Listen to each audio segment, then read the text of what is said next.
Já aconteceu algum caso assim que você ficou, meu Deus, o que eu vou fazer? Deixa-me ver. Aconteceu, mas não foi assim no meu consultório, entendeu? Foi na época que eu trabalhava na prefeitura. E, inclusive, na prefeitura, eu montei o programa Amigos do Peito, que era para atendimento a gestantes, né? Até hoje. Atendimento a gestantes e depois as puérperas. E a gente atendia as crianças até 2 anos de idade, 2 anos e meio. E quando tinha que fazer o comumente chamado piquezinho da linguinha, eu também fazia lá. Entendi. E teve uma vez que aconteceu um episódio desagradável. Eu tive que pegar a criança correndo, sabe? Porque ali eu não tinha como socorrer. Entendi. Aí eu tive que levar para o hospital. Por quê? Porque cortou um vasinho embaixo da língua. Sim. E Não parava de eu sangrar. estanquei com o dedo e Sim. falei, mãe, agora você segura que eu vou dirigindo. Entendi. E fomos embora, entendeu? Não deu mais, tudo bem. Chegou lá, o médico fez a sutura e tudo bem. Não teve problema nenhum. Mas isso daí me balançou. Chocou. Só um susto e muito sangue. Só, mas não. Só. Só. E a mãe tem que prestar atenção quando o bebê nasce com a linguinha, né? Porque ele não consegue amamentar direito e não vai ganhando... consegue fazer a sucção correta, Isso, né? aí não vai ganhando peso. Não ganha peso, machuca o bico do peito, entendeu? E a criança fica nervosa, muitas vezes, né? Aí a criança fala assim, aí a mãe fala assim, bom, então eu vou dar mamadeira, porque a mamadeira ele mama e dorme e tudo bem, mas não é o ideal, né? Por isso que quando eu atuava no Amigos do Peito, eu fazia visita hospitalar. Então eu ia na Santa Casa para ver essa mãe, que tinha acabado de ganhar bebê.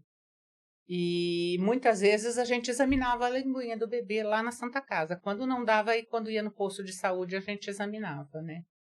Já vi que tinha um problema de amamentação. E aí eu fazia. Aí depois desse episódio eu falei, não me arrisco mais aqui, né? Não vou me arriscar, porque eu não tinha como fazer uma sutura, não tinha como fazer nada ali, Sim. entendeu? E aí eu deixei de fazer. Então aí depois eu encaminhava. Mas eu faço, dependendo de como é o frênulo, eu faço no meu consultório. Entendi, porque não precisa aplicar anestesia.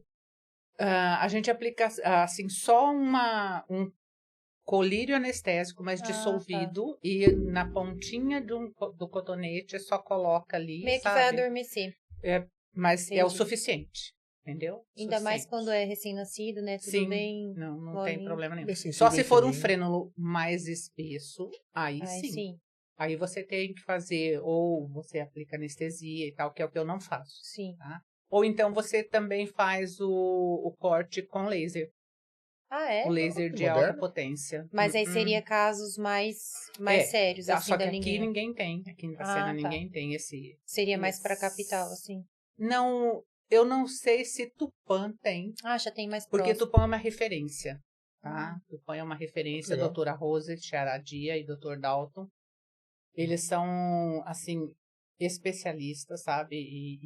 Eles, inclusive, estão dando aula de especialização na Leopoldo Mandic. Tá? Em aleitamento materno e cuidado neonatal, né? Que eles falam. E estão dando, assim, cursos no Brasil inteiro, sabe? No Nordeste, em São Paulo. Eles são marido e mulher ou não? São. Ele é pediatra médico e ela é odontopediatra. Olha só. A gente tá numa região tão rica em profissionais e de repente a gente não sabe, né? Não tinha noção que Tupã era referência nisso, por exemplo. E vem pessoas do Brasil inteiro fazer cursos aí com ela, entendeu? Entendi. Bacana. Eu, inclusive, faz muitos anos que eu fiz curso com ela, lá em Tupã, né? Que aí depois foi onde eu implantei o Amigos do Peito aqui em Dracena. Foi você que teve a ideia. Eu idealizei, eu fiz todo o programa, e aí depois foi implantado, porque eu já fazia parte do funcionalismo da prefeitura. Entendi. Né? Era funcionária municipal, e aí eu fiz esse curso e foi implantado esse programa Amigos do Peito. Orienta bastante as mães, né? Muito, muito. É que aí veio, eu me aposentei na pandemia, 2020. Eu me aposentei. A gente não sabe se isso é sorte. Assim, o problema da prefeitura é que existe uma lei que se você se aposentar, você não pode continuar trabalhando, Ah, tá. Entendi. tá? Então, é muito, sabe, assim, eu acho assim uma coisa que você se aposentou, você não presta mais, você não vale mais nada. Sabe, é umas coisas Parece assim que que tá você fica encostado, meio, né? É quase o mesmo significado. É. Aposenta e encosta. E aí eu saí da prefeitura e aí isso tinha que continuar, mas como até em 2020 não tinha atendimento, 2021, aí foi final do ano passado ou começo desse ano, não sei. Que aí quando começou a normalizar as coisas, aí eles colocaram uma outra dentista, Entendi. né? Que é também municipal, tá? Mas ela ia para as escolas. Ela ia para um outro projeto que eu já havia feito também na prefeitura, que chama Sorriso de Criança, que era um atendimento preventivo nas creches. Putz, que bacana. Então com as criancinhas bem pequenininha. Isso, maiores, né? Um pouquinho maiores, pequenas, porque tem um berçário, né? Isso. E depois as outras também. Então, eu comecei implantando esse programa Sorriso de Criança nas creches. Foi quando eu fiz o curso na Bebê Clínica em Londrina. E aí eu idealizei também esse projeto e implantei nas creches. O que a gente fazia? Palestras com as mães, sabe? Educando, orientando as mães como deveria ser feita a escovação, o porquê do não uso da chupeta, da mamadeira, porque existem muitos meios para que isso aconteça. Você pode dar leite para o seu filho sem ser na mamadeira, mesmo o bebê. Sim. Pode? No Pode. copinho? Pode. Existe um copinho, né? Um copinho 360 graus. Existe Olha só. o copinho normal para você poder dar também. Existe. Se você eu tenho dificuldade, pega uma seringuinha e vai dando na seringa também, sabe? Não precisa ser nada muito, sabe? Entendi. É só querer, né?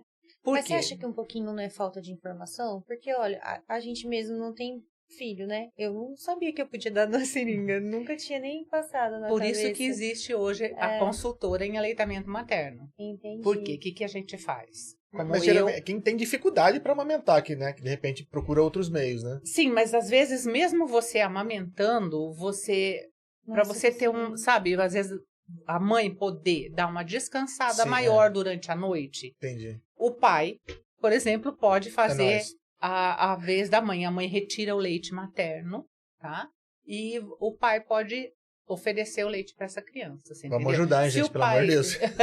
Se o pai não puder fazer, que uma outra pessoa, Sim. né? Mas desde que seja o leite materno, tá?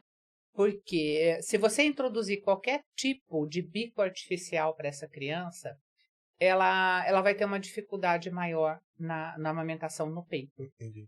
Porque o jeito de sugar é diferente, sabe? A textura é diferente.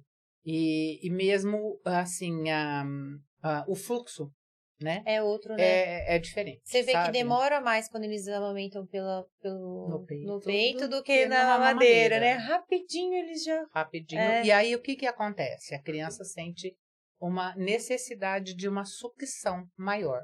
Ah, tá. Aí a mãe, o que faz? Enfia a chupeta. Entendi, porque ele começa a chorar, Entendeu? que é a maneira... Não, que não é fome. Entendi. E muitas vezes não é fome. Ele mama né? tão rápido pela mamadeira que a boca tá ali à toa. Né? E ele tem a necessidade de sucção. E no peito ele já vai mais devagar, ele cansa, ele faz um esforço maior, né? Vai dormir mais. Então, não, ele até dá uma cochilada no peito, ele sabe? fica mais molinho. Ele tem que respirar mais vezes. Tem hora, marido, que bebê fica até suadinho, assim, né? Muito suadinho. Tipo assim, cansei. Pelo esforço. Pelo esforço, né? Bacana. E na hora de tomar nesse copinho de 360 ou na Aí seringa? a gente não aconselha muito bebezinho. Que seria muito assim, bebezinho, tipo, os 40 sabe? primeiros dias, você fala? Eles recomendam depois dos 6 meses. Eu acho que não precisa esperar 6 meses, tá? Você pode, né, dar antes mesmo. Mas às vezes não tem necessidade de você dar nesse copo também de 360 graus, entendeu? Tem um outro copo que eles falam que eles até aconselham. É um copinho que tem uma tampinha, e tem um biquinho aqui. Tá. Eu conheço. Tipo copinho de suquinho. Isso. né? Então, pode ser nesse copinho também, mas o ideal, recém-nascido, ou é colherinha, ou é o copinho de dose, sabe? Esses Sim. copinhos, né? Ou então... Não é só pra tequila, viu, gente? Serve pro leite materno. Por favor. Toma um shot de leite. E, então, é assim, sabe? É muito interessante você orientar a mãe para que isso, né, ela não introduza um bico artificial. Aí fala assim, Célia, mas você é muito rigorosa, não deixa chupar chupeta, mamadeira, não sei o quê. Até 2 anos pode. Até 2 anos, aí a coisa já desandou. Entendi. Por quê? Porque geralmente, nós nascemos com um equilíbrio de lábio, língua e bochecha. Tá. Geralmente. Existem as suas exceções. E aí, se você começa a introduzir um bico artificial, ela acaba perdendo essa tonicidade muscular. Entendi. Entendeu? A posição da língua vai mais para trás, aí por isso é onde a criança muitas vezes não consegue sugar o suficiente o leite materno, tá? Porque ela precisa fazer todo um movimento para poder sugar o leite materno, né? E com a posição, se ela for fazer da chupeta, ela não vai conseguir. Tá dando uma atrofiada na coisa. Isso. Não foi projetado para aquilo. Não. Tanto que vocês, não sei se vocês já repararam, tem muitas crianças que têm essa parte aqui bem para trás. Sim. Ele já nasce assim, tá? Aí por isso que com o aleitamento materno, o esforço que é feito com toda essa musculatura nossa, ele vai desenvolvendo essa parte mandibular. Ah, tá. É onde vai ficar Entendeu? o queixinho mais definido. Isso, e Tá. normal.